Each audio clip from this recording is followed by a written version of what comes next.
So I didn't receive the money, the consultancy fee that I was promised about 2 months back.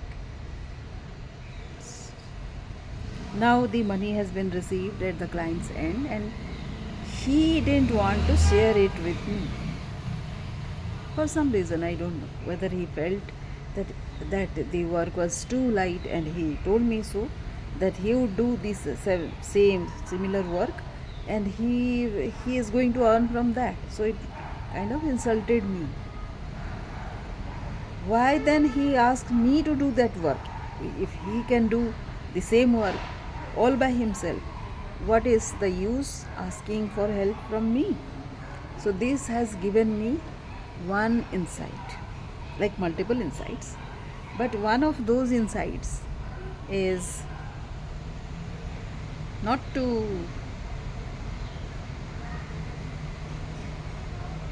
kind of decide it at the last minute. The first thing I needed to ask him was, where is it that he wanted help? What does he need? Actually, we had that discussion, and he asked me to draft a mail, put this, maybe it was the question of English, maybe, which is why he doesn't remember that that was the service he wanted from me. And it put me on the defensive. I was thinking. But that was what happened yesterday. Yesterday, when he was kind of saying,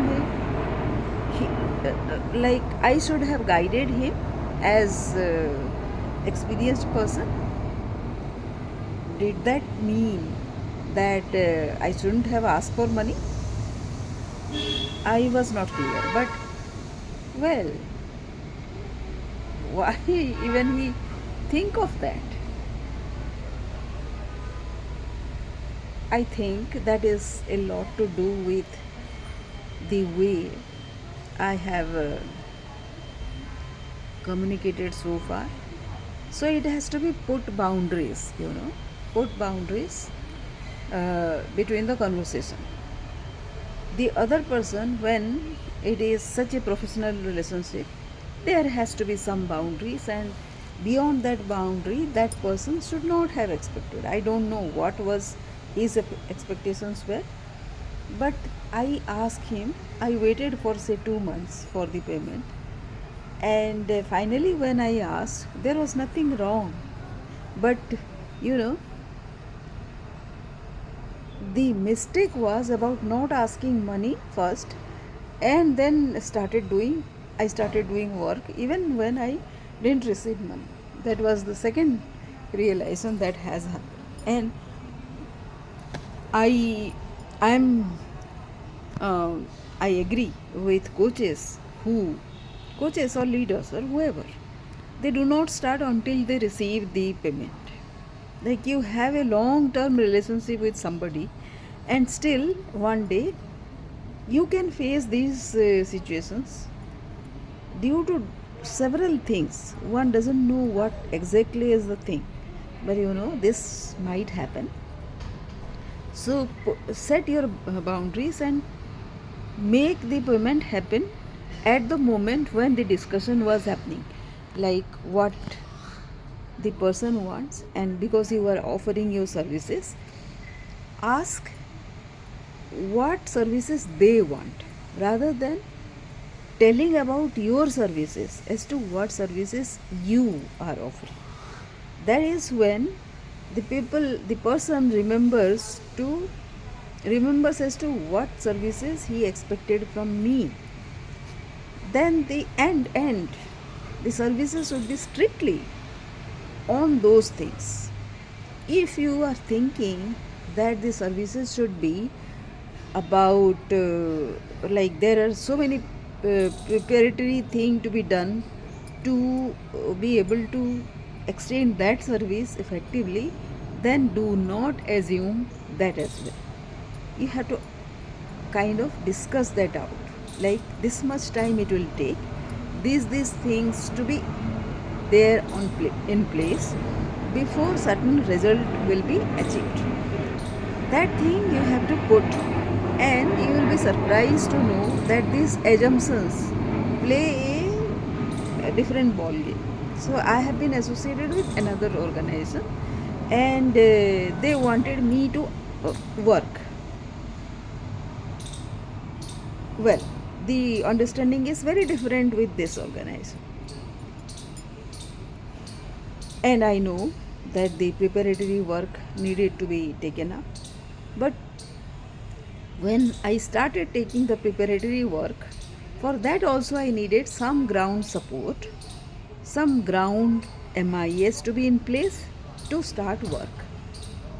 And when I kept on insisting about those documents, those people were kind of getting irritated. So I put it clearly on paper, saying that till these things are happen, these documents are in place, this further work cannot happen.